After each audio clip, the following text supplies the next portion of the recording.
Shalom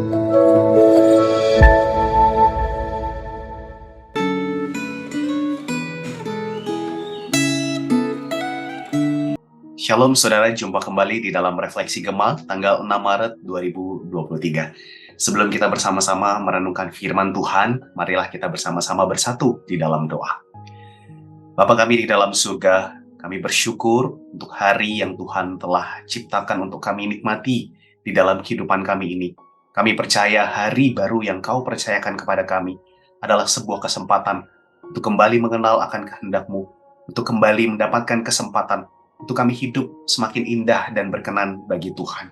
Dan kiranya perenungan firman kami ini sungguh boleh menjadi kesempatan di mana Tuhan berbicara secara pribadi kepada kami. Terima kasih Tuhan, dalam nama Tuhan Yesus Kristus kami berdoa dan kami bersyukur. Amin.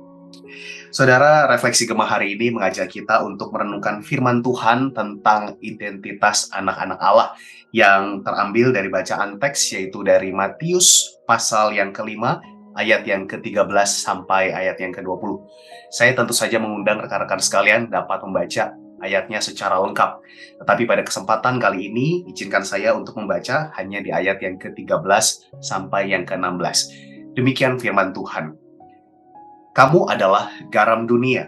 Jika garam itu menjadi tawar, dengan apakah ia diasinkan? Tidak ada lagi gunanya selain dibuang dan diinjak orang.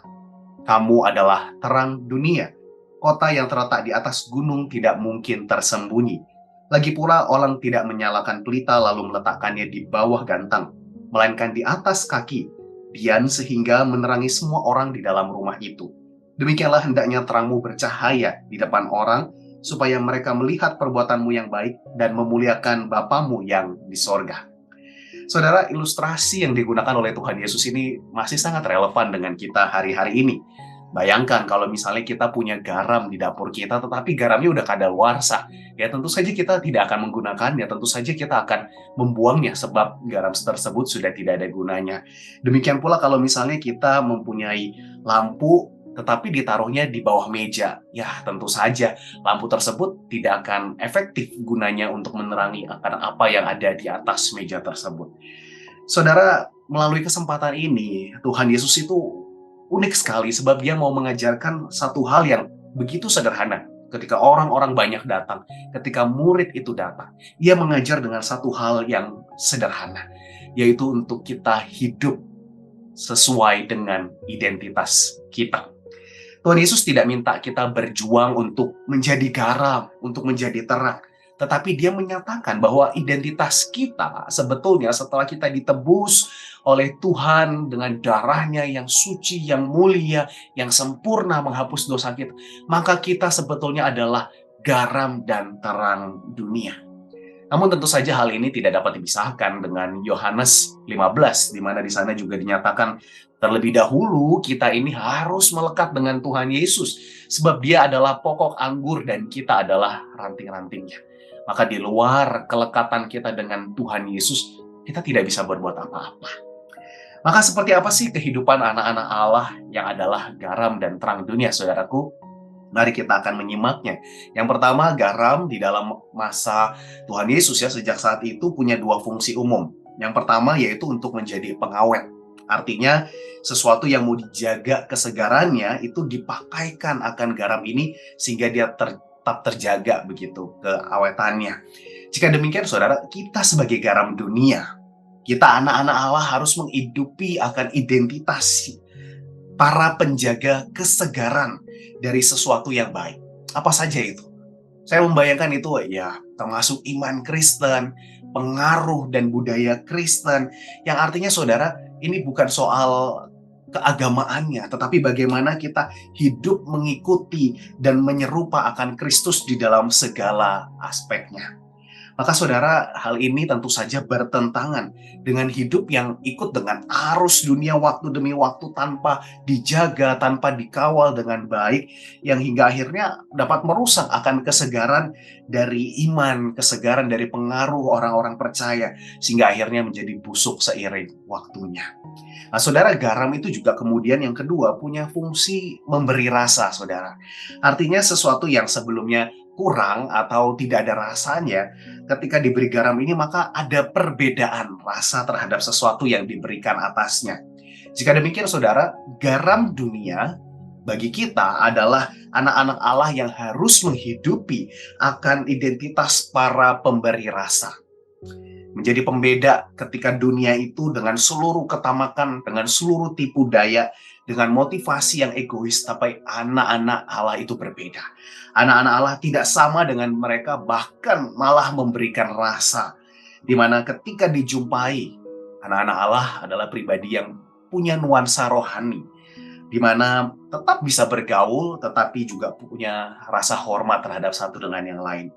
Ketika diajak kerjasama di dalam bisnis misalnya, punya integritas, punya motivasi dan hati yang tulus. Di dalam banyak hal lain juga tentu saja ada hal-hal lagi yang bisa mencerminkan bagaimana kehidupan seandainya Tuhan Yesus itu hidup di dalam diri kita. Itulah pemberi rasa yang berbeda di tengah-tengah dunia. Dan saudara, yang terakhir sebagai terang dunia, kiranya kita menghidupi identitas para penunjuk-penunjuk kebenaran di dalam kehidupan bagi sesama. Bukankah itu fungsi dari penerangan? Kita bisa melihat, kita ditunjukkan apa yang sesuatu tidak terlihat sebelumnya. Maka saudara menjumpai mereka yang tersesat, mereka yang mungkin penuh dengan pertanyaan, mengalami jalan yang mungkin butuh untuk dicerahkan. Maka disitulah kita berperan, kita menunjukkan jalan bagi mereka yang tersesat. Di mana sebetulnya pada hal ini kita bukan jagoannya. Tentu saja kita tetap membimbing mereka di dalam terang daripada Tuhan Yesus Kristus. Kita adalah para reflektor dari terang Kristus itu. Maka kita tidak perlu khawatir, kita tidak perlu takut akan banyaknya pertanyaan yang mungkin akan sangat banyak di dalam hidup saudara-saudara di sekitar kita, yang mungkin kita juga nggak bisa jawab pada saat itu. Tetapi saudara, kita bisa menjadi pendamping, di mana kita bisa menjadi terang yang selalu memberikan pengharapan, bahwa pengharapan itu tetap ada di dalam Tuhan Yesus. Maka saudara, marilah kita hidupi identitas tersebut, supaya melalui perbuatan baik kita, pendampingan kita, persahabatan dengan sesama kita, kita bisa membuat perbedaan, dan kita bisa menjadi penunjuk kebenaran, bahkan pengharapan bagi sesama kita. Amin, mari kita berdoa. Tuhan, terima kasih karena sejatinya kami harusnya orang-orang yang berdosa, yang layak untuk dibuang. Tetapi Tuhan, Engkau mengubah identitas kami ini ketika Engkau menebus kami, sehingga kami menjadi pemenang-pemenang yang bahkan Engkau sebut sebagai garam dan terang dunia.